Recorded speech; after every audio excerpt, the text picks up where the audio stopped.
قهر کردن صفت مردانگی نیست. قهر کردن صفت مردانگی نیست، مگر گفتیم جایز است قهر کردن برای کسی که اون بدعتکار باشه. اون بدعتکار باشه. چی گفت؟ تحریم الحجران بین المسلمین فوق 3 ایام الا لبدعت فی المجهور.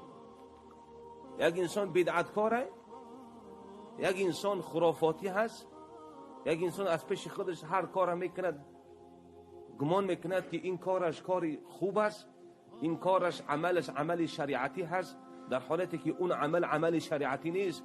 او را 2 بار 3 بار فهموندی که برادر همین عملی که تو انجام داده شده ای، این عملت عمل سنتی نیست، این عملت خلاف شریعتی هست و این عملت بدعت هست.